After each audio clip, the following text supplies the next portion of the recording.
are listening to an Atomic Broadcasting production, so sit back, relax, and enjoy the feature presentation. And remember, do your part, such as like, comment, rate, and don't forget to tell a friend to tune in for an Atomic Time.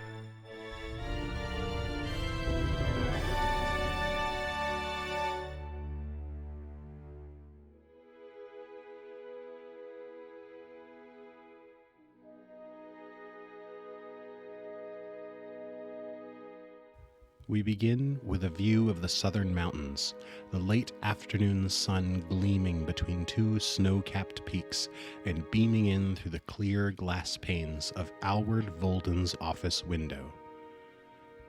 The office itself is lavish, with mahogany woodwork with gold trim and a burgundy carpet on the floor. At the desk, we see a scattered pile of papers and a young man feverishly at work. Jenkins, would you describe your character for us? Alward is a tall-ish 5'9" when he's slouched, 6 foot tall elf. He has gold-like hair and silver eyes. Dotted on his hands, elbows, behind the ears, and on his feet are crystalline motes. He's typically dressed in a 3-piece neutral-toned suit made of a mixture of cloth and leather. And he always seems to be thinking about something, and he would look rather aloof if it wasn't for the fact that he is constantly muttering to himself. Nice. And right now you're busying yourself with ledgers of paperwork and balancing the numbers, but there's something a little bit off, perhaps, about how these numbers are being balanced? Yes. So I am moving some funds around in a way that I believe is unnoticeable to go into my next pay period. Mm-hmm. And you've got good reason to believe that this is unnoticeable because you've been at this for quite some time. Yeah, I believe 3 months at this point, 3-4 months. Mm-hmm. So on this ledger, the discrepancy, as far as you can count, is probably just a few copper. But over the course of time, how much money do you think that you've siphoned away into your own funds? Yeah, so around this time, I probably would have stolen around 50 gold. All right. So the sun is beginning to set at this point. It's kind of on the western side of the southern mountain range. You're probably wrapping up for the rest of the day, packing up your papers, when there's a knock at the door. Who is it? A message for you, Mr. Alward, sir. I'm not expecting a message. Who's it from? And the door opens, and on the other side of the door, we see a 3-foot-tall imp. He's got a blue and white, suit vest on, and in a comical cartoon fashion, no pants, no sleeves, just the vest. Donald ducking it. Mm-hmm. And he pokes his head around the corner, and he's like, It's Master Reichwist. He wants to see you before the day is over. I'll be in there in a moment. I'm just finishing up packing my things. All right. Can I get you anything while I'm here? Some more parchment for tomorrow. That would be, just set it on my desk. Of course, we'll have it delivered this evening. And with a bow, he backs up and he closes the door again. So I'm going to finish working on the thing that I was working on probably a little bit too long, to the point to where the imp most likely came back and had to remind me to leave. And then I hastily grab all my things and make my way to his office. All right. And Master Reichwist's office is not far down the hall from where you work. He is your direct supervisor in the office, as he is the director of the financial department. You wanted to see me, sir? Yes.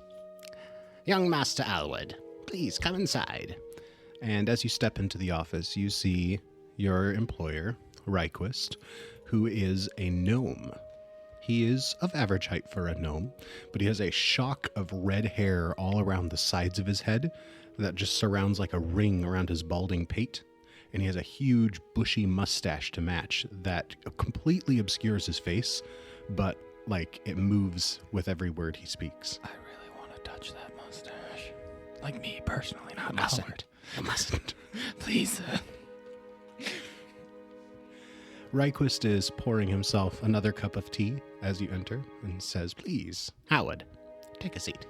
Alward sort of like balls up to try to make himself as small as possible and sits down in the furthest chair away from everything. Would you care for a cup of tea, my lad? No, thank you, though. Of course. He pauses and looks out the window as he takes a sip. Howard, my lad, there have been some concerns raised recently. Concerns? Yes, by those who currently must remain anonymous, that there may have been some indiscretions in the financial department. Well, I assure you that I don't make mistakes. If I do, then you would catch them. So Of course, my lad, I have every ounce of trust in you. And he kind of turns and gives you a kindly look, and he is like, I, of course, have no doubts that you are doing your utmost to make sure that the ledgers balance out at the end of the day, and if there are any errors, it's most likely clerical errors in other offices that are using the numbers that come through us. yes. I would just advise you that there are some concerns, so perhaps to redouble your already admirable efforts and make sure that the numbers are all lining up, at least for the next couple weeks. I should say at this point, Alward is visibly sweating. Of course, I'll double check before I leave today. "And Alward, would you make me a perception check?" Of course, I would love to make you a perception check. I need new dice. It's the very first roll of this whole thing. It's the very first roll of this whole thing. I rolled a 1. A natural one? A nat 1, which makes a 6. This is going to give us a very interesting start. Alward's future isn't looking good. All right. So, first off, what you know that Ryquist genuinely likes you.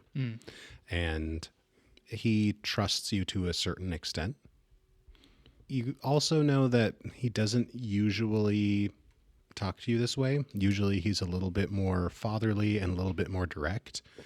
He seems like he kind of is like, I don't know, speaking in circles in a way, but you can't quite make out exactly what it is he's trying to get across. Is that all you needed me for, sir? Yes, I would hate to hold you up. I know your shift ends in just a few minutes, so if there's anything else you need to finish before you leave, I wouldn't want to keep you from it. Thank you. And then I'm going to immediately go back into my office and open the reports I've just been fudging and just double checking to make sure it's fine. Like there's no way you can trace it back.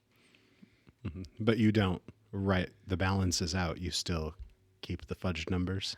I need to. I have to. There's no other way. We might get a glimpse of why here in a few minutes. I don't like that. I didn't come here and expect to feel emotions, Jordy. I came here to play a game. Oh, but that's all we're doing tonight is emotions. So you've rectified the numbers and the sun is beginning to set. Is there anything else you want to do in your office before heading out? I think, well, I was going to say I was going to tidy up, but it's very tidy already. No, I think I'm just going to make sure all the candles and whatnot are blown out, whatever I was using for light source. Make sure my permanent unseen servant there has a task for the night. That way it doesn't make a mess when I come back in, and then leave. All right. And as you step out of your office and you turn to lock it back, you hear a voice from just a couple steps down the hall. It's like, "Burning the midnight oil, eh?" I was told to double check my numbers before I left. And you recognize this voice. This is the voice of Frar, who is an intern with the company. He's not local to the area, as many of the employees in the area are. He's actually immigrated over from Cheliax. Oh, fun. Is he in my department? He is. He doesn't have it quite as a prestigious position as you do, and you are well aware that he believes that, being from Sheliax, he should have a prestigious position such as yours. Oh, well, he can shove off. It's mine. I worked hard. And at the moment, as you're locking the door to your office, he's just kind of ominously leaning against the wall nearby. I'm sorry, but can I help you? What do you want? Just wrapping up my own work here at the office, and I saw you finishing up and wondered if you'd want to go out for a drink with me. Oh no, I'm sorry. I have things at home I need to take care of. I apologize. Of course. And he just like holds his hands up in like mock surrender as he's like, always Alward with the important things to do. I assure you it is very important. I apologize. Yeah, whatever, maybe next time. And he just starts walking off down the hallway. As an aside, you play the douchey character very well, and it makes me hate them immediately. Like, no remorse in my heart for that man. Pakano lives on in our hearts. Pakano lives on. As you're finishing up, another imp walks up, and he's just got like a little leather cap with a candle on top, and he's just like walking around, and he's just like, everything all right? Yes, everything is fine. I'm just leaving for the day. Of course. And he walks up to your office door and tries the door, nods, and goes on to the next door, tries it, nods, goes on to the next door. Just some infernal security. Yeah. The image of my mind of that imp is adorable. I hope you know that. I need you to know this. I will not shatter your image of this adorable imp. Please don't. It's the only thing keeping me here right now is that adorable imp. So with your day's work done and your office locked up, your pocket freshly filled with some coins from the day's hard-earned work, I think you might have a stop on the way home? Yeah, I probably need to swing by the apothecary to pick up some items. Mm-hmm. Yeah, the apothecary is not in the best part of town. It's not in the worst part of town, but it's not in the best part of town. So as Alward is walking through Tomgrove, we'll kind of zoom out a little bit and see the rest of the town. There's really a distinct two sections to the town.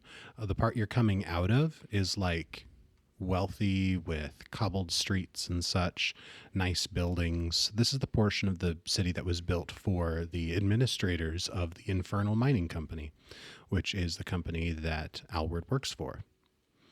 On the other side of town is a lot of the more traditional buildings, most like log cabins with pitch seals, built by the Skald people who originally lived here. Now, a little bit of history as Alward continues to walk. Surrounding, outside of Tomgrove, there's a mine, which in the old days used to be a copper mine, but was believed to have gone dry up until about a decade ago. Only recently did another explorer or miner who was poking around in there find a fresh vein of mithril. Ooh.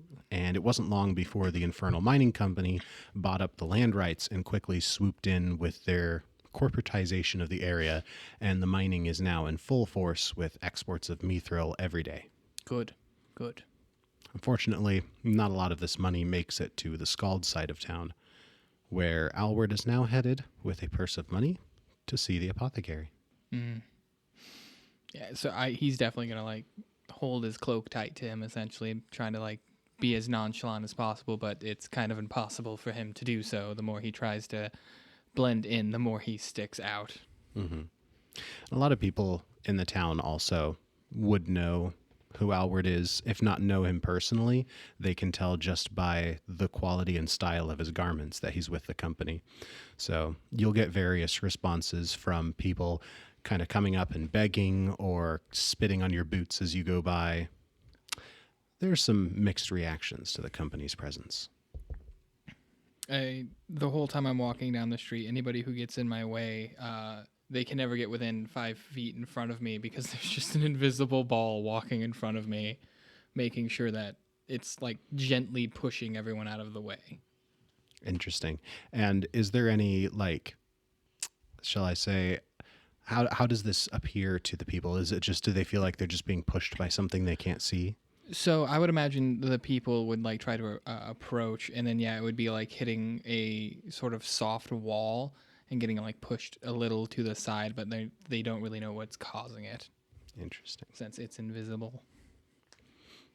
So as Alward makes his way through town, before long he comes up to the apothecary's house, which is a small, rundown, but well-constructed building on the north side of town.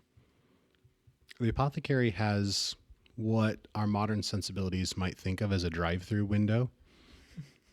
There's just like a shuttered window on the side of the house with a small outcropping to place goods and monies while trading. And at the moment, the window is shuttered, but there is like a pull string and a bell outside. I'm going to look at the pull string and the bell and sort of wave my hand a little bit, and an ethereal hand's going to come up and ring the bell. And after a moment of silence, the shutters squeak halfway open, and then we hear some grumbling from inside, and they close a little bit and then open the rest of the way. And an old man who's got like parchment thin skin over his like knobby knuckles and such, and like greasy, stringy gray hair pokes his head out through the window.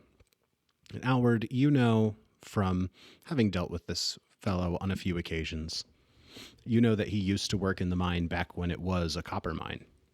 And, mining life has been hard on him. And now that the company's in the area, he's fallen back on his skills as an apothecary because he's just not really physically fit to go back into the mines at this time. But there's enough new business in the area with the company that he can afford to make a living as an apothecary. I would assume I know his name. You don't. I don't know his name because he hasn't told me or because I haven't asked. Probably a mixture of both. That seems fair. Because this encounter with the apothecary is pretty typical. As Alward comes up and rings the bell, the apothecary opens the window, and he just kind of stares at you for a moment, and is just like, "Back for more?" Yes. "All right. Wait here." And he kind of turns and just shuffles off out of view, and there's the sound of, something thumping and a little tinkling of glass. I should mention my unseen servant is directly behind me. As all of this is happening, and you're kind of waiting for your product that you're there for, you hear a voice behind you who's like, "Alward, I didn't expect to see you here." Do I recognize the voice? You do. It is someone from over in Human Resources. His name is Callum. He is a very outgoing and cheerful guy with close cropped brown hair. You said he was human? Mm-hmm. Yes, Callum. Just picking up some things, Just some things, hopefully the same as I. I'm picking up some old hair of the dog. Just a preemptive measure for my evening. Oh, right, yes. Hangover aid, correct. Yes. Oh, do you have anyone you're going out with? You should come with us. No, it's not for this evening. It's for a later in the month. I see. Well, that's good news. And he puts his arm around your shoulder, assuming that your unseen servant allows this to happen. It depends. Is he coming from the side or the back? The side. Yeah, that's fine. Comes from the side and puts his arm around your shoulder, and he's like, "I always knew you'd find someone, Alward, a charming man like yourself." The second his arm hits Alward's shoulder, I shrink up into the sort of, again, just trying to be as small as possible. I'm like, right. Mr. Apothecary, are you done yet? And as you're asking, the older man, the apothecary, turns back around, and he's got a stubby glass bottle with inside is the thick liquid that you've accustomed to see for this substance. I try to grab it with mage hand and shove it in my pocket as quickly as possible before Callum sees. Why don't you make a thievery check? against Callum's perception What DC. is my thievery? I'm actually trained in thievery. It's like I thought about that. Oh, that's a lot better than my perception earlier. 22.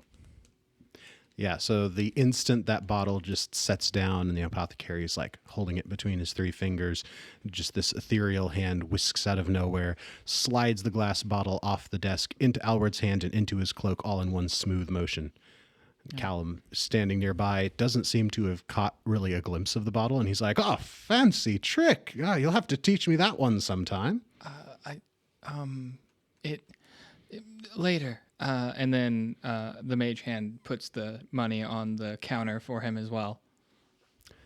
And no amount of subtlety can disguise how much money you've just placed on the counter. And Callum's eyes just grow wide. He's just like, "Boy, you've gotten the good stuff. What kind of week's supply?" Yes, I've been saving up. It's gonna be one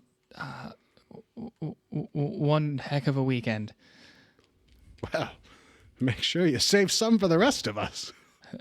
No promises? And he claps Alward on the back, perhaps a little bit too hard, and saunters up to the counter, slams both hands down. He's like, "Mr. Apothecary." And their conversation continues. Alward's just going to he stands there a little bit too long, unsure if the transaction between him and Callum is done. And then once he realizes it is, and he realizes Callum is all in the apology, he slinks away and tries to head home. All right. And the bottle you received from the apothecary, where do you store that? Are you holding it? Is it tucked in a pocket? I think once I got far enough away from Callum, I would take it and put it in my upper coat pocket to try to keep it as safe as possible. Mm-hmm. And then my unseen servant again moves back into the front of me. All right. At this point, the sun is almost completely set, but along the streets of the town, there are a few other imps going around, and they've got like those long lamp lighting poles, and they're lighting ornate lamps that were also imported from Cheliax. Mm-hmm. Again, these imps are adorable. Yeah, sure. But all of these lamps are on the corporate side of town. The Scald side is still dark, and it is on the edge of the Scald side where Alward's home is set. So I think I'm going to just try to stay as close to the lights as possible, but not to where it impedes how quickly I get home. Okay. And as you're walking along this path, you hear a voice along one of the side roads as you're passing by, and it's like, "Hey, Alward." And does this voice sound familiar? Yes, it does. It sounds like Frar. People. Alward, the second he hears that voice, he just immediately just cringes and is like, "Yes, Frar." Hey, I thought you said you had some busy stuff to do. Looks like you freed up. Nope, heading home now. Why don't you come and hang out with me and my friends? I really can't. I have to get home. So question, as he's addressing you from this side road, are you eyes forward, just straight on, or are you kind of pausing to look? I think I'd be doing that half turn walk, trying to pay him as much respect as possible that he deserves, but also trying to make it clear that I'm heading in a direction. And what is your perception DC? 15. All right. So as you're making this half turn walk to address him, you hear somebody walking up behind you. I turn around to see who it is.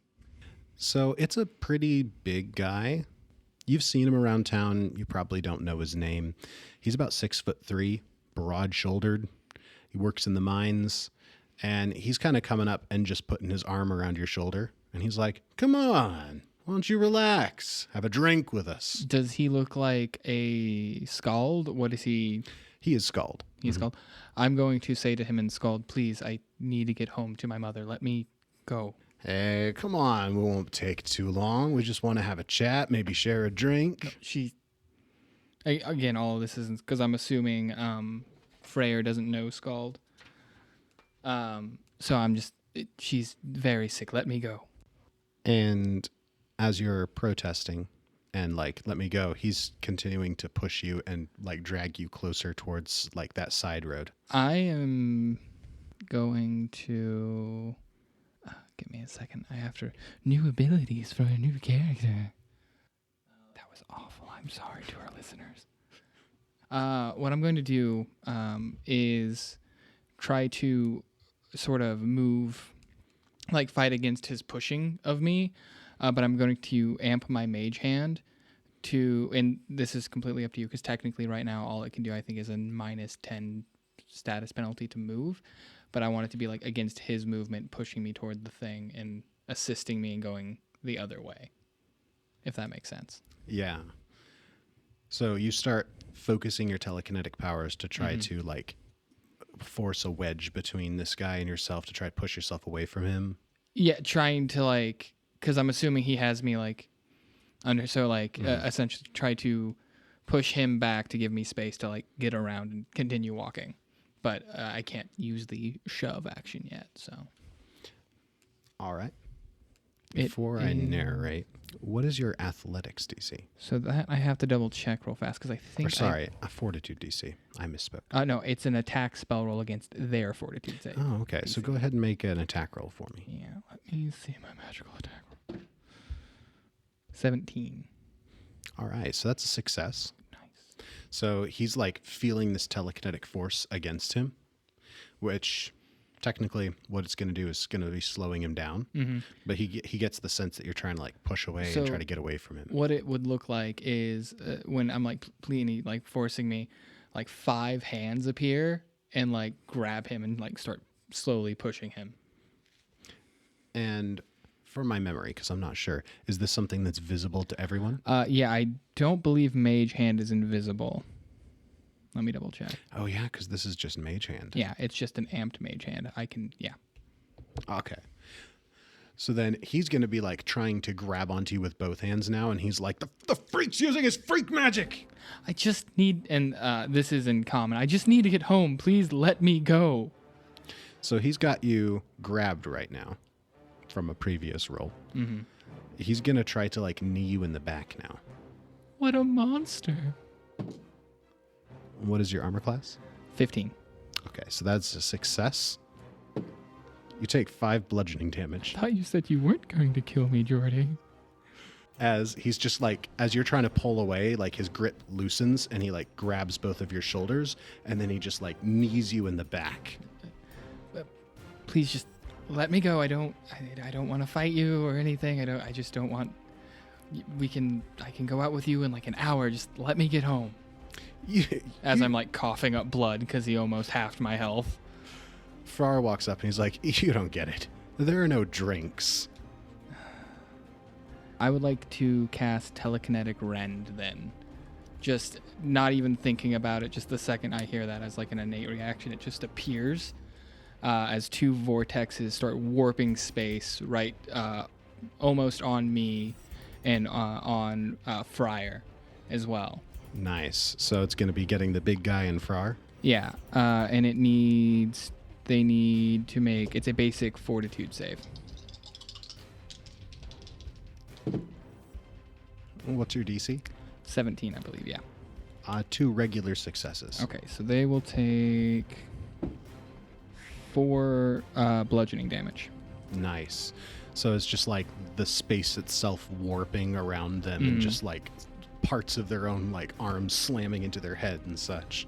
You know, like, please just let me go. And again, I'm not even noticing I'm doing this. And as this is happening, Farr's just like, knock him out! Runs up and he swings at your face. Oh. And he misses. Screw you, Farr. He was 1 off from your flat-footed AC. It's terrifying. You must have rolled bad. Yeah, I'm using a somewhat modified combat right now just to keep things rolling. Okay. So I'm going to say the big guy is using his action to just keep you grabbed. And then, again, I'm just going to look at him like, I don't want to hurt anybody. I don't want to be hurt. Let me go. And then a telekinetic projectile toward the big guy. And this is going to be amped since somebody swung on me again. And I'm freaking out. Understandably. 19. Ooh, that's a hit. Oh, so this is actually fun. They are pushed back 5 feet from me, since it's a success, and they are going to take 6 damage. Nice. So I was going to give you a free escape attempt. I'm not sure how that would work out, like, in normal tactical gameplay, but Yeah. I was going to give you a free escape attempt. But I'm going to ask, what did you telekinetically projectile at him? So probably since I'm not really paying attention and I'm just trying to get home and everything's sort of reacting, it's probably just going to be like a stone on the ground that just flung at his head. And the stone whirls up through the air and just cracks into the side of his head, and he just lets out a dull, ugh, and then you feel his grip loosen as he just topples to the ground next to you. Alward's immediately running home. And as you take off running, you hear Frar behind you. I'm going to need an athletics check. Oh no, I'm bad at that. 18. I'm going to step away from my microphone to show you what I rolled on my bronze die. Oh, please don't be a nat 20. Screw you, Jordy! As you take off running, Frar dives after you. It was a nat 20. He grabs your legs, and you fall forward. As you hit the ground, first thing that hits is your belly, then your chest, and you hear a shattering sound. Upon that shattering sound, I'm immediately going to, like, my psyche's going to just burst open, which I'm... Before that happens, Okay. this was a critical success. Oh, right. 'cause So you nat take 20. 1d6 bludgeoning damage when your Oh, I head might hits die. the ground. I might be the dead man. 4 bludgeoning damage. I am not the dead man! Then my psyche's just going to unleash, which nothing fancy this thing. It's just I do more damage. And with that, I will, again, just telekinetic projectile, not just a random rock. 19 again. That's a hit. 8 damage. All right. And this rock also hits Frar directly in his head, and he just falls forward, and his head like lays down on the cobblestone road as the liquid from the glass that was in your pocket just kind of trickles under his face. Alward's going to tell his servant to like pick up as much of it as possible, in the hopes that he can like save it. I'm not sure if if he can, but he's like, pick it up, please. And then he's like gonna look around, panicked, and then he grabs his head because it kind of hurts a little bit. And he's gonna look around and see if anybody else is around.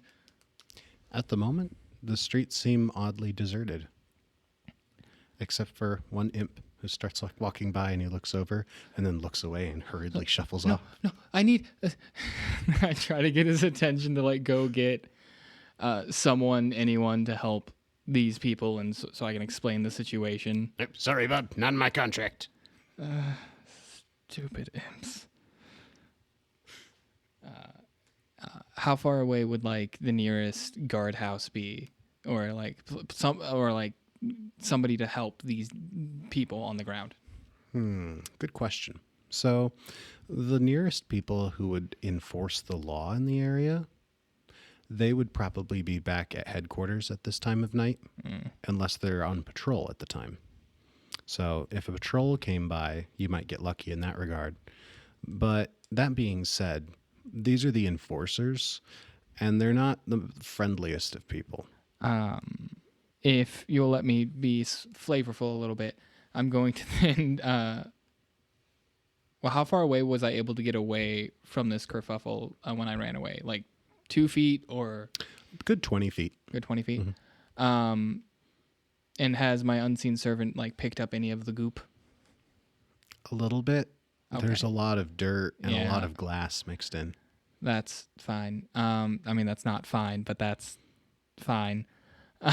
I'm going to, I guess, just like try and move them with the assistance of my mage hand near like a light post. That way they can be easily spotted, and then just try to make my way out of there before anybody notices me. All right. And we'll see a nice shot of Alward as he walks past the camera with his cape billowing, and we just see the two thugs, both of them with like welts on their heads beginning to blue and kind of swell up, and we will fade out to black. We come back to see Alward dragging himself staggering along the road just outside of his house. He's a little bit bloodied, a little bit beat up, and the entire front of his shirt is covered with just goop and dirt from the shattered glass and all of the ground that he was laying on. Before entering, Alward's going to tidy up his shirt and cast prestidigitation on himself to clean up and fix his hair. All right. And Alward opens the door, and inside it's warm and bright and welcoming, and he hears a familiar voice. Oh, Alward! You're home. Hello. How are you? How are you doing today? Oh, much better, feeling better. How are you? You look a little bit mussed. And she's comes up to start adjusting your hair. It's Alward's mother. She's got a crocheted shawl draped around her shoulders, and her blonde hair is pulled up into a bun behind her head. She looks a little bit sickly, a little bit pale, but she's just kind of ignoring that as she's straightening up Alward's collar, all of this work that he just did outside. She's in her own motherly sort of way, just like, just so. Alward's going to... okay, as a side note, that makes a lot of sense for, like, the character traits I have for Alward. But moving on past that, Alward's just going to let her do it, because he knows he probably didn't do it right. And then he's like, I wasn't able to get the medicine today. I'm sorry. Oh, that's fine. She pats your shoulder and stifles a cough, and she's like, that's fine. I've got a few more doses left. Good. I'll try to pick some up tomorrow. All right. Well, dinner's just about ready. Why don't you come in and have some food? Of course, and I'm going to dismiss my unseen servant, as one already presumably exists in the house to help out. And I'm going to sit down at the table and just patiently wait, like fidgeting with my hands in between my legs. So as Alward takes his seat at the table, he glances into the kitchen and he sees a big stew pot and a spoon stirring itself, work of his unseen servant he's summoned in the area to assist his mother with household tasks. And as his attention is drawn into the kitchen, he is suddenly ambushed from behind by his younger sister, Lena, in a bear hug around his shoulders. He winces because he's still very much hurt. And he's like, Lena, how have you been today? I was good. I was helping Mom with the crocheting, and we got so much work done. Good girl. You gotta help around the house as much as possible. You didn't get in her way, did you? No. I was helping. Could you let me? And he's gonna try to gently push her off without moving that much. It's a little bit difficult because she's at this point has her arms around your neck like in a monkey hold. But hold on. Instead of pushing her off, because I'm assuming she doesn't weigh too much, does she? No. So I'm gonna have Mage Hand pick her up and set her at the table, if that's okay. I think she weighs more than that. Darn it. What's your limit? 1 bulk? Right now, because it's not heightened, it's still light bulk. Oh, okay. So more than a bottle of ketchup. More than a bottle of ketchup. So your sister who weighs more than a bottle of ketchup cannot be lifted by Mage Hand. What if I amped it? Then you could lift like a bag of sugar. But I have 5 hands. That's fine. I'll go back to doing my original thing. So you kind of peel her hands off of your neck, and she just settles for just sitting at the chair next to you. And she just starts telling you all about her day and all of the stuff she did, and in far more detail than really matters, but it's really cute. Alward listens in the way an adult listens to a child, where he's actually thinking about literally everything that just happened and is freaking out mentally, but is trying not to show it. He does not do a very good job, but he tries. And Lena, of course, doesn't notice any of this. Yeah, she's a child. Because to her, everything at home is fine. Her mom's fine. Your big brother is a good big brother and helps out with everything, and everything's okay. And when the unseen servant comes by with the bowls of stew for each of you, sets one in front of Lena, and she just immediately digs in, sets one in front of Alward, and one in front of Alward's mother, Valia. So Alward he doesn't move his hands out from his lap, and he mage hands food with the spoon into his mouth, still using proper etiquette and everything, just with the mage hand. And after a couple spoonfuls of that, you just hear from Valia, your mother. Alward. Sorry. I grab the spoon from the mage hand and start eating. I'm thinking. I apologize. It's all right. Just mind your manners.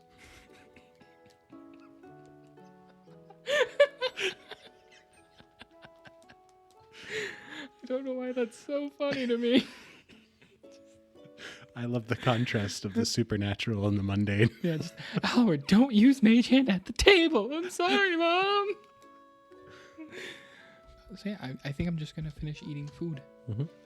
I don't know what else. I'm constantly starting to mumble once there's less soup in my bowl, less stew in my bowl, about and it's real quiet and it doesn't really make too much sense, but it's basically what am I gonna do? How am I gonna get this money? I gave all I had at the apothecary and now it's broken, and so just trying to figure that out so I can get the medicine tomorrow.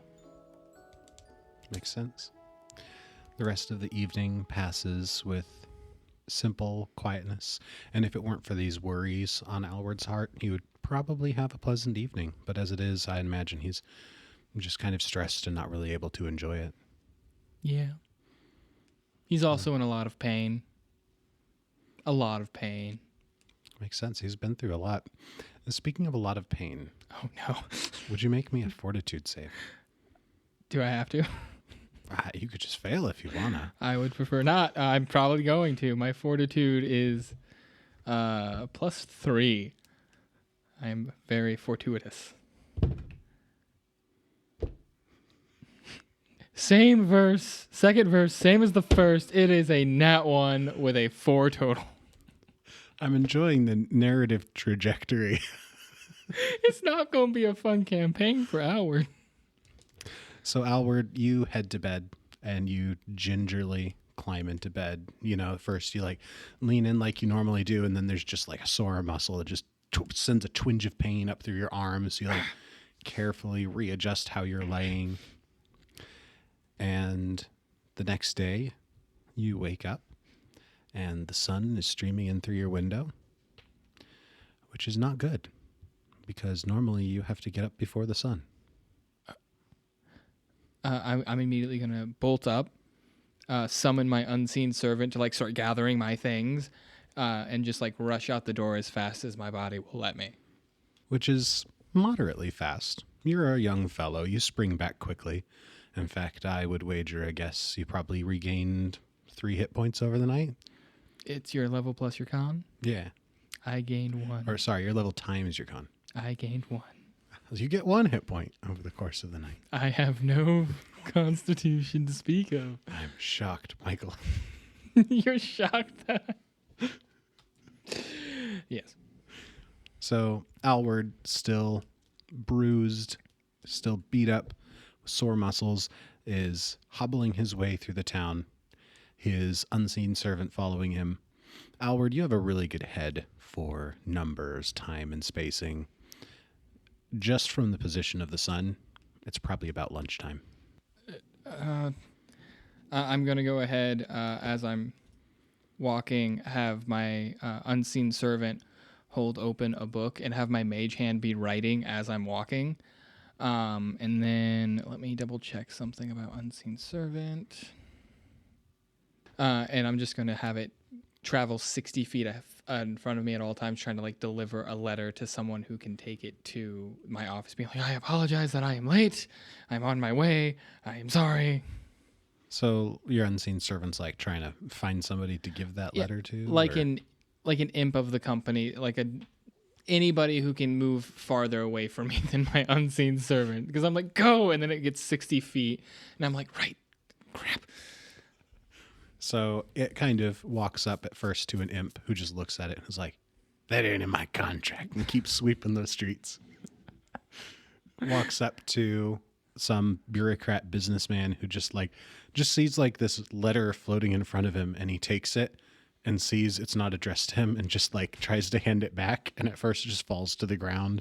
The unseen servant scoops it back up again, runs up to one of the enforcers, and they're wearing like red and gold uniforms, and each of them is holding a rifle. And as the unseen servant walks up with the envelope, he takes it, he looks at it, and then just rips it in half and throws it on the ground and keeps walking.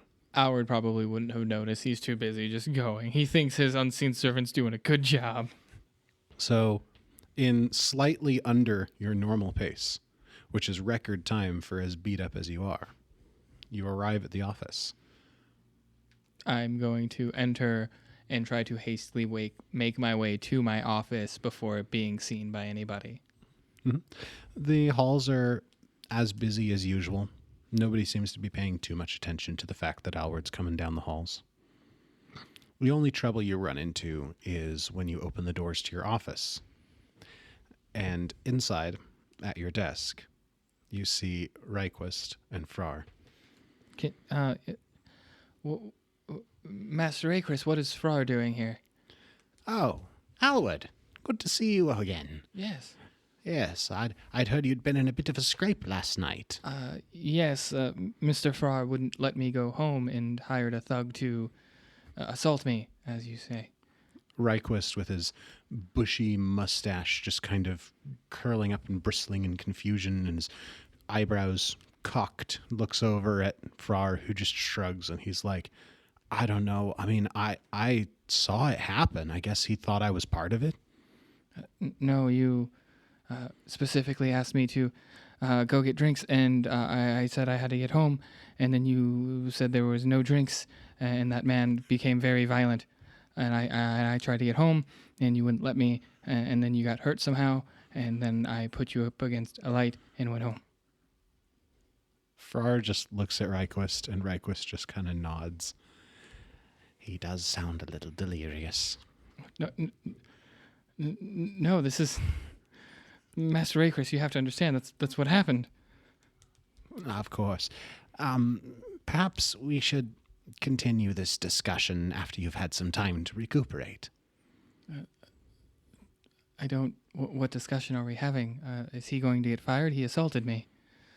Ryquist looks at Frar. Frar, glances at Ryquist and then looks down at the table, at the papers in front of them. Almost absent-mindedly, a mage hand goes to pick it up to see what, and bring it to me to see what it is. And I'm like, what is that? And as the mage hand is taking it, Frar just puts his hand down on it and pins the paper to the table. I'm just imagining a mage hand still trying to pull it. Just the sound of paper just. As the mage hand is struggling against the hand, Ryquist waves his hand as a, hey, everybody, cut it out kind of gesture. The mage hand dissipates. Ryquist is like, Frar, could I have a moment alone with Alward? Frar nods and begins walking out of the room. After he's made it far enough that his back is to Ryquist, but he can still see Alward, he just lets the slightest bit of a smirk on his face. As he passes Alward slightly flinches, because Frar has made himself a violent presence in front of Alward, so Alward's a little Would you make me a perception check, Alward? Oh, let's hope it's better than my fortitude save. It is by 1, so 7. With that result, I need different dice so bad. With that result, you notice that Frar is wearing a hat when he usually doesn't. It's a nice hat, Master Frar. He nods, Is but it he made of doesn't fox tip skin? the hat. How dare you not? That is rude, sir. And he steps out of the office and closes the door behind him. Ryquist turns away and is looking out the windows that we started at. My office had windows? Mm-hmm. It's such a nice office. Don't speak in the past tense. Sorry, yet. I have such a nice office. Ryquist takes a sip of his tea, but does not offer tea. I know I'm a little late, but is it too late to get a cup of coffee from the imps?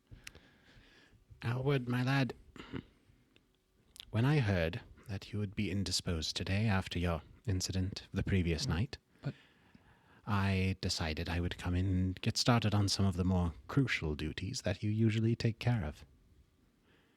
Frar, being the young go-getter that he is, volunteered to assist me, He assaulted me.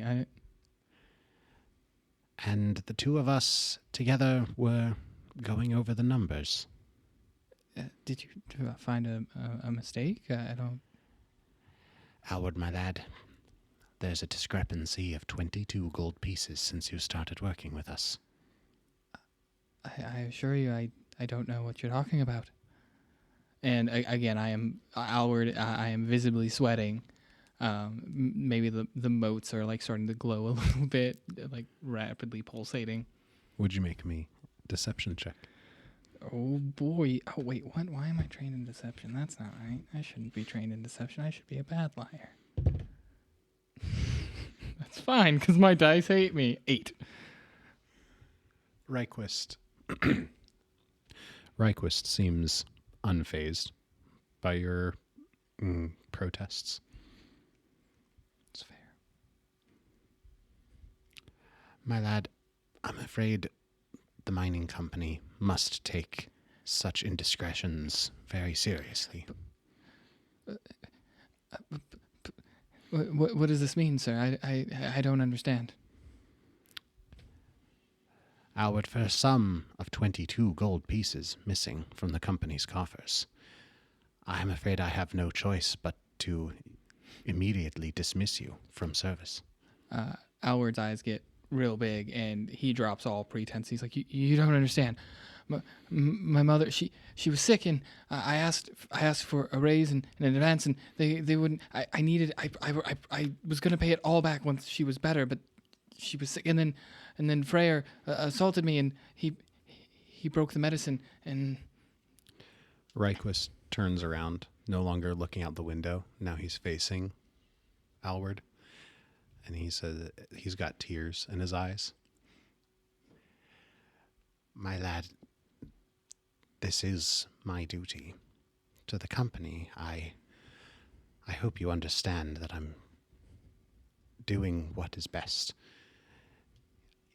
If you had been responsible for the disappearance of any greater sum than these 22 gold pieces, the consequences would be far more dire than a mere dismissal.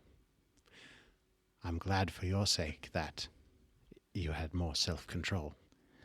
Alward kind of shifts awkwardly upon hearing that, and is like, he composes himself a bit, and he's like, I understand, and I harbor no ill will toward you. Just let me collect my things, and how long do I have to find a new place to stay? Real quick, would you roll me a perception check? Yeah. Oh, 15. Hopefully I see something.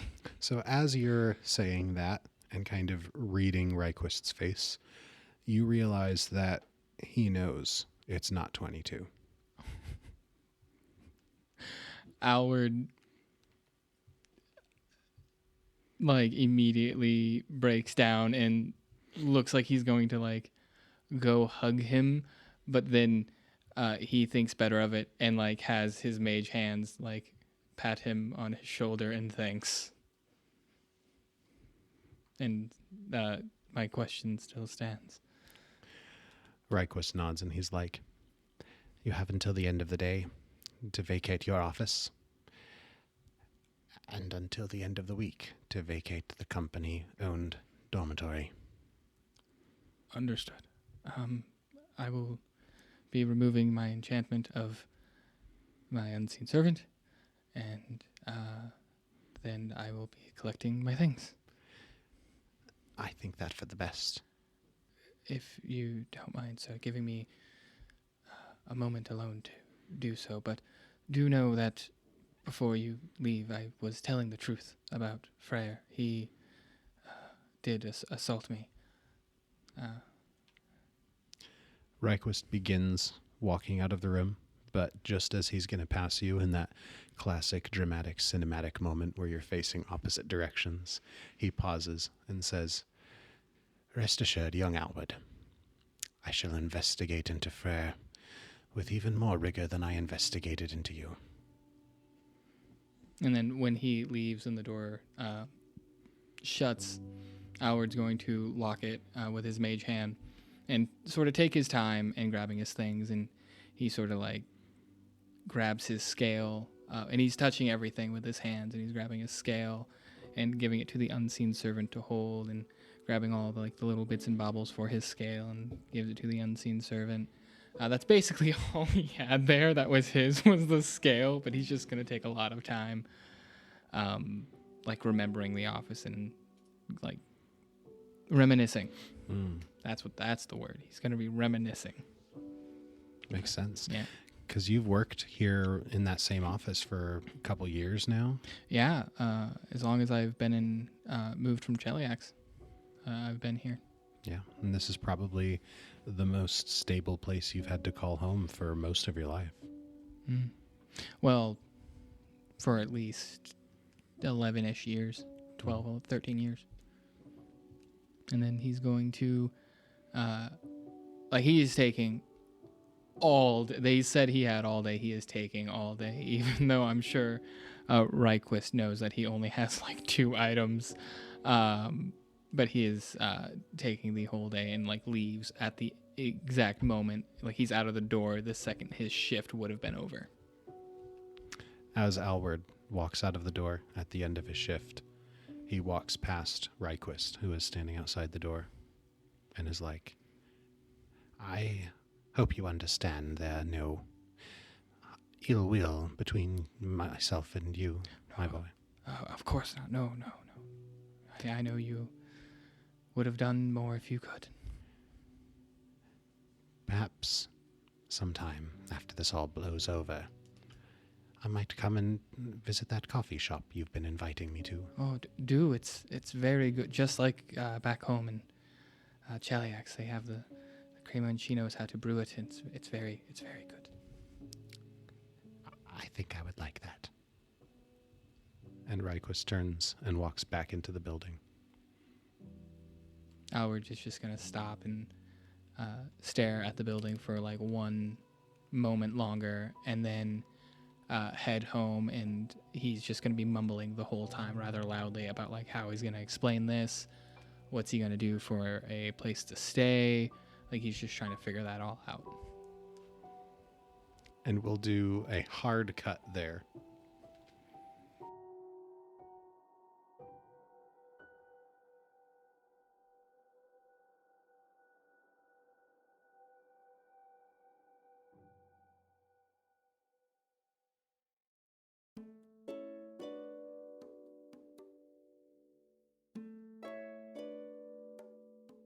The next thing we see is Alward stepping out of the door of a small, well-kept house. As distinct from the houses we've seen earlier, this one is not constructed out of wood and pitch or the cobbled stones in the Chilaxian style. This one is made out of slabs of mountain rock, carved out of the southern mountain range to the south, and carted up to the large city of Joel. These small houses abut each other tightly, making narrow streets and high walls. Just as Alward is stepping out of the door, a voice calls out to him, "Hey, Alward!" Oh, Mr. Anders, what can I do you today? Yeah, you heading back down to Tom Grove, was it? Yes. Well, make sure you bring back some of them grasses. Grasses? Yeah, I was reading all about 'em in the papers. I'm sorry, I don't think I know what you're talking about. And he pulls up Mr. the Anders. scrap of paper, and there's just like this pencil sketch of an illustration on it, and underneath it, it's like miracle grass is what's written under it. And he's like, I've been heard all about it.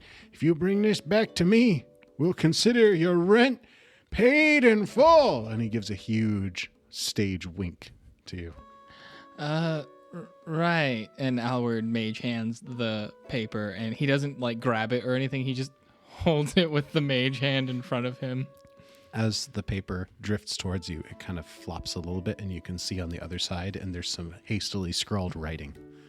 I read what it says with like, not trying to be like, to outwardly show to him that he's very done with whatever's happening, but in the thing that like this has happened many times before. As you might expect, the writing on the other side of the paper says, keep up fighting the good fight of faith. Yeah, okay, I'll bring you the grass, I suppose, Mr. Anders. I keep trying to tell you that I'm not. Mr. Anders, a tall, slim man with graying hair, is nevertheless wiry for his age and his frame, and he wraps his arm tightly around Alward's shoulder, and he's like, right, you're not part of the resistance, and he taps the side of his nose knowingly. Okay. Well, I must be going now. All right. Well, all right. Yeah. That's it. That's all I got for you. I would hope so.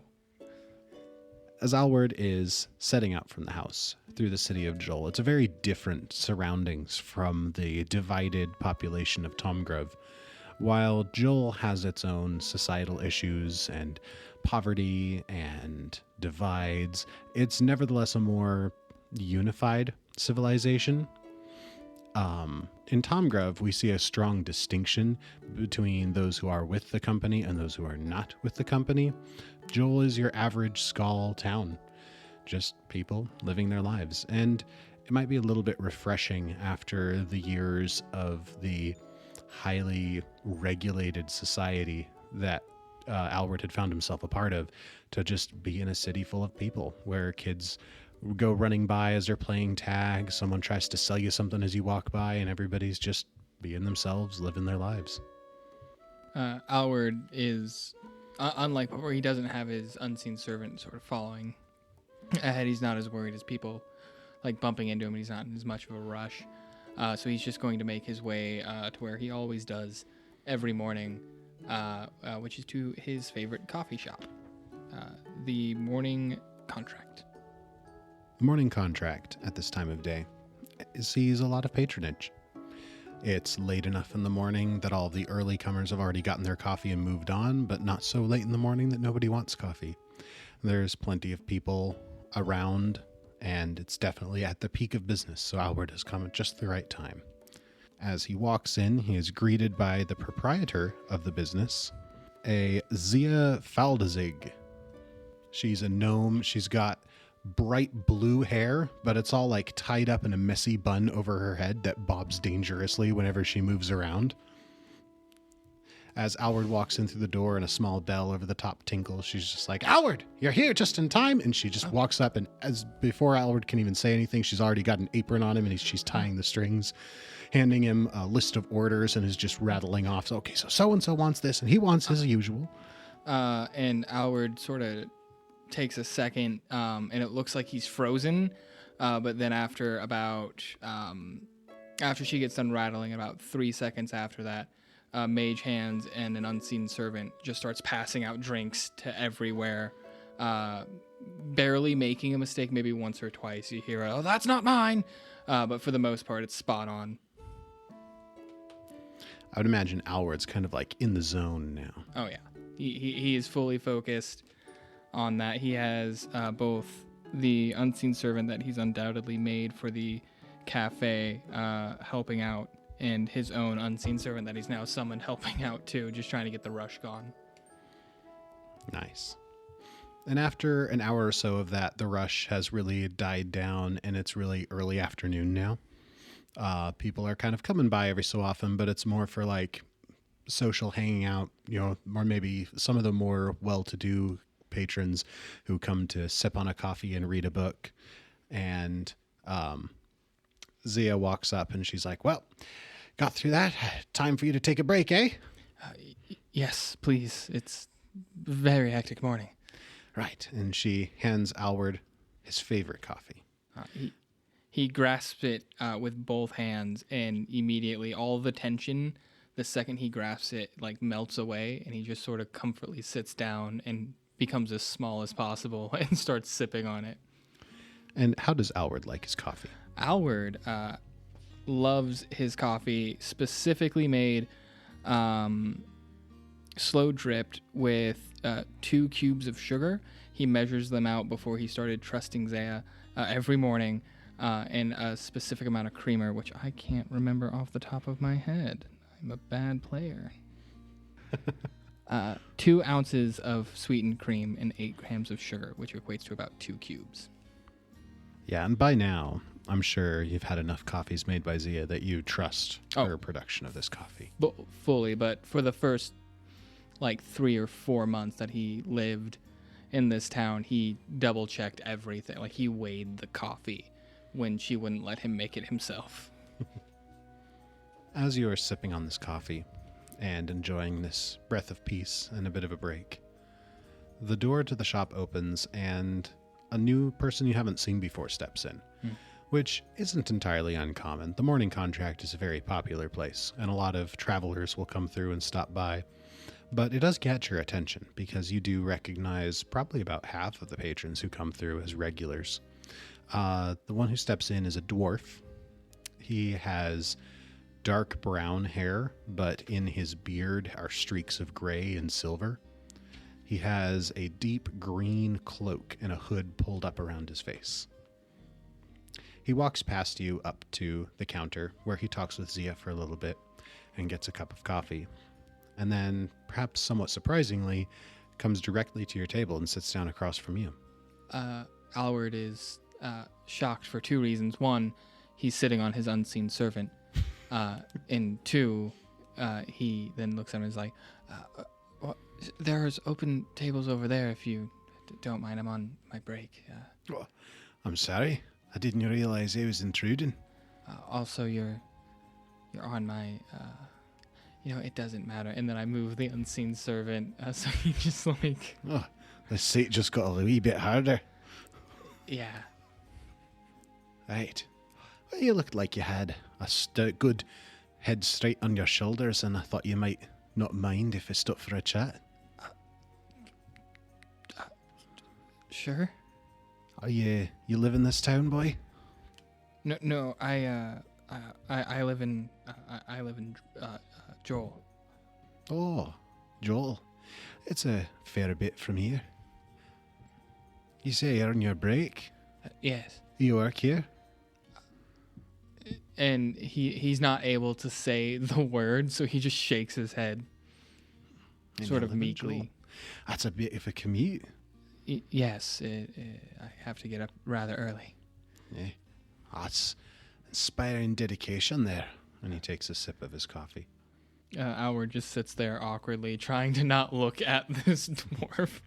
You make good money here? Not as much as I used to make. Oh, that's a pity. I won't pray. Won't ask what you used to do. Thank you. Is there something more to this, or just having a chat? Just 2 lads getting to know each other. Oh, well, if I could ask you something. And then he immediately goes into Dwarven and is like, how do you say, and starts asking him about the specific phonetics of Dwarven and how it's spoken traditionally versus how he learned it, which is very by the book. The dwarf looks surprised. Not just that you're shifting into Dwarven, but that you're asking about these specific questions about linguistics. But then he immediately begins answering you with a vocabulary that you would expect from a linguist. Oh, neat. So he's on about the declensions, but only in these certain circumstances. And so he gives you a very clear and distinct answer to your linguistics questions. Alward is, he's fully Like, he straightened up his back. He got, like, real focused and is, like, speaking, and he's not really paying attention to anything but the conversation at hand. He let his coffee go cold due to this, which he's kind of sad about, but it's fine. He has prestidigitation. After a bit of the conversation, there's a bit of a lull at one point, perhaps while Alward is taking some notes or something. And the dwarf across from you just kind of steeples his fingers as if in thought. And Alward, I would like you to make a will save. I don't like that. What is my will save? Oh, my will's my good save. Oh, thank goodness. This will save right here is a 24. It's a good save. It's a good save. I'm proud of this save. So, as the dwarf steeples his fingers and you're making your note, you have a strange sensation wash over you. The last time you felt anything like this would have been when your uncle died. Oh. And it takes you just a moment's reflection to realize what's happening is that the sacred bastion of your own mind has been invaded. You are not alone in your own mind. Alward, the second when he realizes what this feeling reminds him of, his like stomach just sinks to the bottom into like this endless pit, and then he realizes that somebody else is in his brain, so he immediately shifts gears and tries to like think about anything else but the death. So I imagine the camera suddenly like pulls to the side and we see a profile shot of these two sitting across the table from each other. The dwarf, his fingers steepled, kind of looking downward. Alward still in the middle of writing notes, but now we see like two half-transparent versions of the two of them sitting up and looking at each other across the table. That's very cool. And the dwarf says, "Well, you seem to be a strong-minded one." When the dwarf says that, Alward stops taking notes with his hands, and a mage hand picks up the pen and starts writing to continue. And he he sits up, looks at the dwarf, and is like, "What are you doing?" Just stretching my wings, as it were. But what are you doing? How'd you do that? Why are you here? Oh, you don't even know the very beginnings of what people like you can do you? I don't even know who you are. Well then, among dwarves we have a saying. People are best known when you see them on the field of battle. So let's get to know each other, shall we? And Alward, how would you like to roll for your initiative for this psychic duel? You know, I should have looked up the rules for that. What can I do? So, You know what? No, I don't regret looking up the rules, because me and the people listening can learn these together. yeah, so in duels, instead of just rolling a perception check for your initiative or rolling some other particular skill based off of how you wanted to start the fight, at the beginning of every round, you choose what you're going to roll again, and that will change essentially your stance for the rest of that round. Is it any different since this is a psychic, mind battle? Yes. So what you can roll is going to be deception, diplomacy, intimidation, or occultism, or perception. Okay. And each one that you choose gives you a different opportunity to react to your opponent based off of what you chose. Okay, let's go ahead and start with my best stat, occultism. All right. So that's going to be focusing on your intellect and your rationality. Okay. You know, not my best, 14. All right, so the dwarf will be going first. I expected as such. I rolled a 5. The dwarf stands up from the table, and immediately all the surroundings, the coffee shop, everything, all of it seems to simultaneously rush in just every direction away from you, as if the entire space between yourself and the coffee shop is just becoming a vast chasm, and you're in an open white space. And there's nothing but you and the dwarf and the table between you. And the dwarf picks up his coffee, and the table just drops out from under you. Your coffee remains in front of you, Okay, floating in good. white space. And the dwarf turns with a flourish and throws the coffee at you, and it just becomes this huge wave of lava that splashes over you. That's going to be a hit. What's your armor class? 15. Yeah, that's a hit. Not a crit. But I it's a think hit. if it's a crit, I'm probably done already. And you take 3 damage. I'm glad that lava didn't burn that much. Yeah, it's you're as you're seeing it coming, like the rationality of your mind is like, that's coffee, not lava, but like you still feel like this burning sensation as the lava is splashing onto you. Like hot coffee. You have an opportunity, however, What is that? with your centering yourself on your rationality. You have gained the reaction Rational Labyrinth. Analytically breaking down the attack, you realign your mind's defenses into a puzzle designed to confound it. You gain a +2 status bonus to your will save or your will DC, or a +4 status bonus if the effect has the emotion trait. So you could use that here. It's not really going to help you here because he's still going to hit you. But I did want to bring it up since he hit you. Also, since we're in a psychic duel, if I ever make an attack roll against you, or if you make an attack roll against me, we're not comparing against armor class. We're comparing against will DC. Oh, my will DC is different than my armor class, I believe. Oh. So my will DC is 17. Ah, okay. So he still hits you because you got a Okay. 16 on the die. That's fully fair. Okay. Wait. Okay, so doing the +2 wouldn't do anything with Yeah. that. And then it wasn't an emotional effect because... Yeah. Mm-hmm. Okay. So what can I do? He still has 2 actions left. Oh my god, we're doing this. He is going to... Wait, that was 1 action? What? He is going to attempt to demoralize you as you just see, like, his face, but then, like, a duplicate of his face larger and larger and larger and, like, a trippy, like, 70s psychedelic behind him, just scowling at you. I think I am going to use my reaction for this one. Okay. That's a +4. All right, so what is your will DC? 21 with the +4. He fails Nice.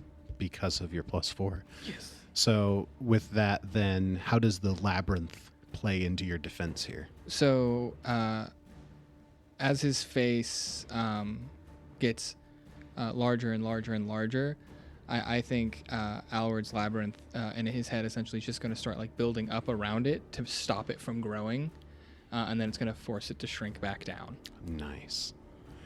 And then with his final action, he's going to recenter to take on a different stance before your turn starts so that he could use a different reaction.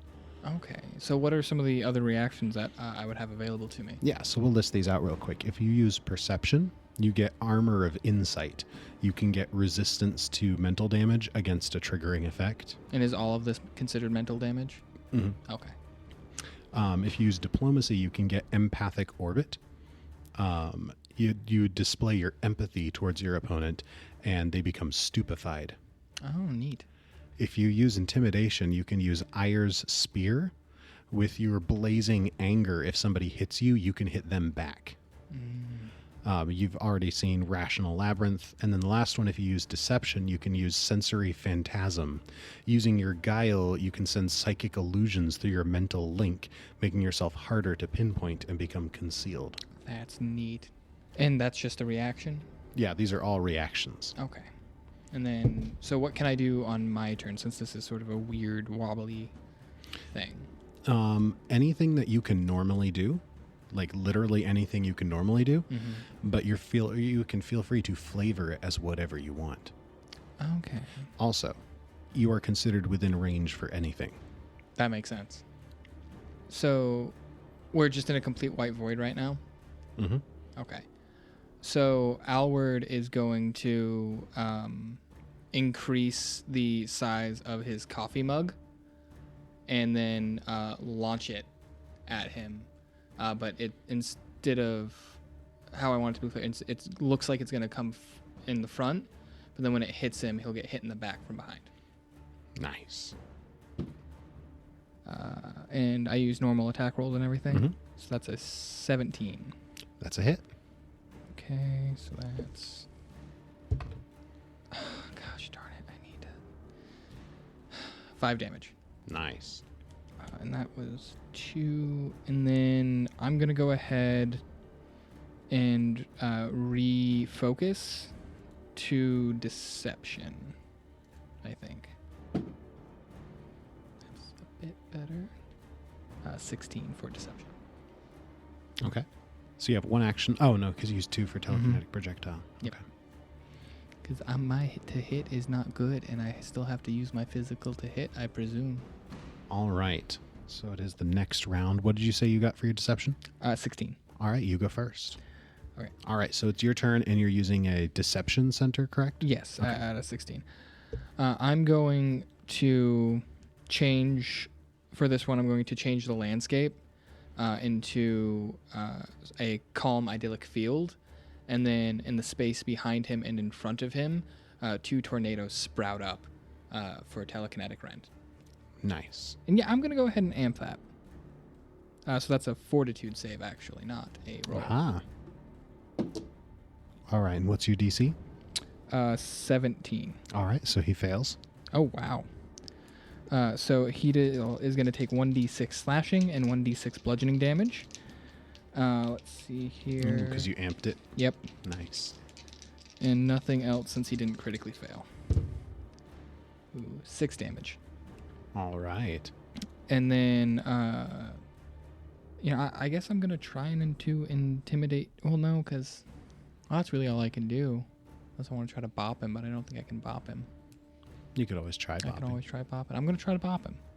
You could bop against the will DC. Yeah. So my bop is I'm going to bring out a mage hand is going to grab the nightstick and dangle it over his head. And then it's just going to drop. And let's see if I bop him before I explain what happens next. And it's a -5. Since I already... no, telekinetic rend's not an attack. Mm-hmm. So 16. That is not a success. Okay. So it just falls and clunks on his head and then falls into the abyss. Nice.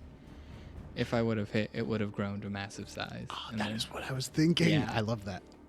So as the nightstick drops and clunks on his head and starts falling, he catches it and then whirls it back over his head and then just like throws it at you, and it just starts spinning like impossibly fast, and there's like a buzzsaw noise. I'm going to use my reaction, and as it gets closer to me, 1,000,000 copies of me are going to spread out behind me to sort of conceal myself. Nice. So blue will be rolling the flat check for concealment, and Okay. brass will be his check. All right. And the flat check for concealment is a 5? Is that right? Yes, they have to beat a 5. Okay. 5 or better. Yeah. So the buzzsaw comes whirring, and it goes right into the head of one of your copies. When that happens, all the copies just... poof.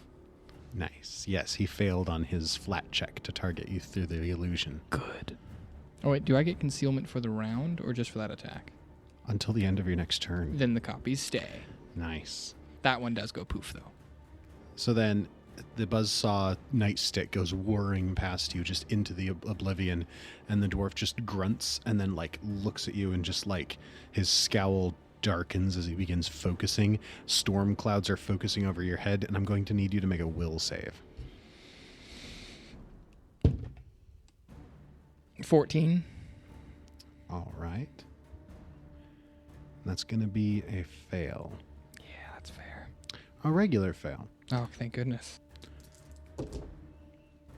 So you take 3 mental damage, and you begin taking 1d4 persistent mental damage as this lightning strikes through the cloud, and you just feel it like coursing through your whole spine, and then there's just like pink and purple like sparkles of electricity running up and down your body. This would be very cool if I wasn't in a lot of pain. And that is the end of his turn. All right. So now we'll both roll initiative for the new round. I think I'm going to switch back to occultism. Because that's the +2 to my will DC, or +4 if it's an emotional. Mhm. Okay, yeah. Oof. 11. Okay, so my guy's going first this time. I would assume. I didn't roll too well either. Oh, no. That's why I had to check my bonuses. All right. So as the storm clouds are like still like dark and gathered over Alward's head, he's just going to raise his hands up and then like bring them down, like gathering the storm clouds with him, and they just begin wrapping around Alward and just like wrapping tighter and tighter and grabbing tighter and tighter. Alward, I'm going to need another will save. Okay. And I think I'm going, because I can use my reaction to give this a +2. I'm going to go ahead and do that. And this one has the emotional trait. Or no, this does not have the emotional trait. Sorry, just the mental trait. Ooh, I probably didn't need to give it a +2, but I'm glad I did it anyway. 27 damage. Or 27 for the will save. So how do you resist these clouds that are trying to constrict you with your critical success on your saving throw? So I think what happens is, since we're in a field and the storm clouds are there, I think what happens is we literally just move locations to like a dusty desert that hasn't seen rain or storms for over 100 years. So now we're just in this hot, sandy, awful place. Nice, and the storm clouds just kind of dissipate in the arid air. I like to think we just left them behind. Oh. I like that. We just literally moved. And the dwarf, like, he's still, like, standing in the same position relative to you, and he's just glowering at you. And for a second, you're, like, feeling pretty hot. And then you just hear zzz as the buzzsaw nightstick is coming back on its orbit. Nice. And it misses. Nice. Then my turn? It is your turn. So as it misses, I'm going to use its thing and then amp my telekinetic projectile to try and hit him with it. 19. That is a hit. Okay, and then let's see. So he's going to be, it doesn't matter, but he's going to be pushed back 5 feet away. And he's going to take, 7 points of damage. So this nightstick buzzsaw comes whirring right past Alward, and I imagine you just like turn your head and then like flick your fingers forward. Mm-hmm. Sorry, let me do that in the mic. You turn your head and you flick your fingers forward, and it just whizzes past you, and you see a momentary look of surprise on this dwarf's face right before the nightstick hits him, and just before you would expect it to go through his skull, instantly you're back in the coffee shop, and he tumbles over backwards out of his chair onto the floor. I'm going. Once Alward gets his bearings, because he's sort of shocked in the moment, and his notebook and quill have fallen to the ground, probably well before now. And he sees the dwarf fall off the chair, and then he's going to have his unseen servant, the one that's constantly at the shop, help him up. Right. Well, I appreciate your light gesture, lad. What was that? Just some friendly mental sparring. How did you do that? My lad. And he leans forward and taps the sides of his prodigious nose. You know the Rankin Bass Hobbit with the dwarves? I don't know if you've seen that. That's kind of what I'm picturing for this guy. I'll have to look it up later. So he leans forward and he taps his nose, and he's like, I think you know a wee bit more than you let on. Alward is just looking at him, blank stare, like, and some random thought in the back of his mind is like, I used my only source of magic today, and it's gone because of this man. But he has no idea what the dwarf is talking about. Somebody win a fight as well as you had, without experience, or at least great promise. Are you okay? Like, I'm fine. It would take a lot more than that to lay me flat. A momentary catching me off guard. Maybe flat-footed, you might say. so you have a penalty to your AC right now. Check it and see. Stab! Sorry if I peeked the mic there.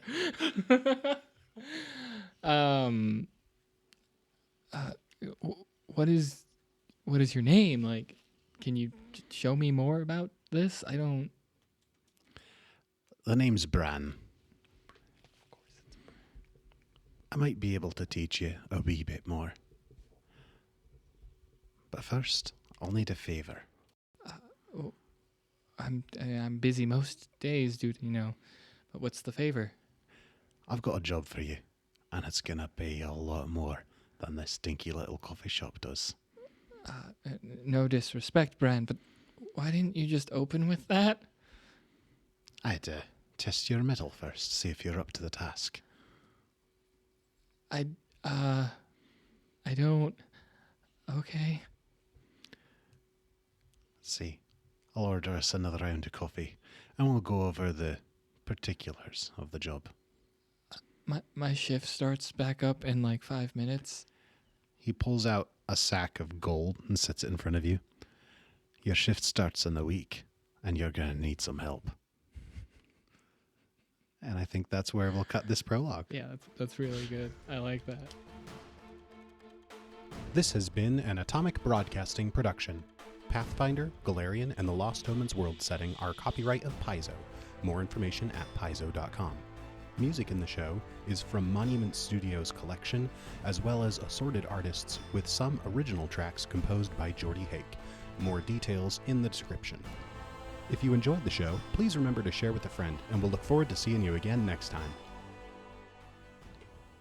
What's your best David Attenborough impression? As the wild Geordie sits in his chair, he wiggles his arms in a ritualistic style dance, hoping to bring forth food. As we watch, his summoning of food has failed. He will now die, for he has no store for the winter. Sorry, that got dark. I'm glad I was recording. Nature's dark. It's fine.